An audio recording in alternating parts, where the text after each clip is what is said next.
సామాజిక సమరత ఐక్యతా యాత్ర దేవికారెడ్డి ఆధ్వర్యంలో నిర్వహించారు. రోహింగ్యాలను తరిమేద్దాం, కుల వృత్తులను కాపాడుకుందామని నినాదాలు చేశారు. విద్రోహ శక్తులు, విచ్ఛిన్నకారుల నుంచి రాష్ట్రాన్ని, దేశాన్ని కాపాడుకుందామన్నారు దేవికారెడ్డి. గన్ పార్క్లోని సర్దార్ పటేల్ విగ్రహం నుంచి ట్యాంక్ బండ్ అంబేద్కర్ విగ్రహం వరకు ర్యాలీ జరిగింది. చూస్తున్నాం మనం వరుస పరిణామాలు. అంటే దేశ విచ్ఛిన్నకర విద్రోహకర శక్తులు పేటరేగిపోతున్నాయి.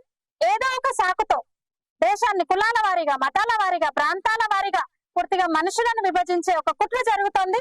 అందులో భాగంగా 10 రోజుల క్రితం కావాలని ఒక సోషల్ మీడియాలో మొదలైంది ఉద్యమం, మార్వాడీస్ గో బ్యాక్ అని.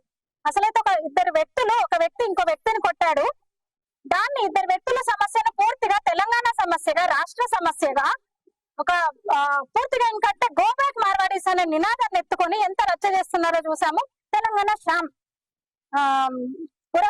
శాంసల్ ఏమంటున్నారు?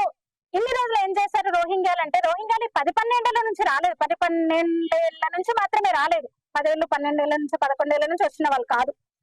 దేశ విభజన నుంచి వస్తానే ఉన్నారు వాళ్ళు.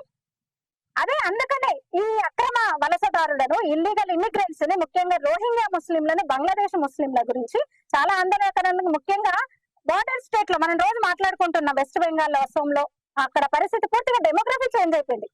హైదరాబాద్ లో కూడా అంతే లక్షల్లో ఉన్నారు రోహింగ్యాలు. అవును, లక్షల్లో ఉన్నారు తెలంగాణలో కూడా. వీళ్ళు సిఏఎన్ఆర్సీనేమో వ్యతిరేకిస్తారు. ఈ శాంసన్ అనేవాడు సిఏఎన్ఆర్సీకి వ్యతిరేక ర్యాలీ చేశాడు. ఇప్పుడు మీరు రోహింగ్యాలని మీరు ఏం చేస్తున్నారని అడుగుతున్నారు. చలో రండి, మరి రోహింగ్యాలు గో బ్యాక్ అనడానికి, అక్రమ వలసదారులను తరిమి కొట్టడానికి అందరం కలిసి పోరాడదాం. ఒక పార్టీలో ఒక ప్రభుత్వం ఉంది. దేశం కోసము కేవలం పాలకులే చేయాలని లేదు కదా.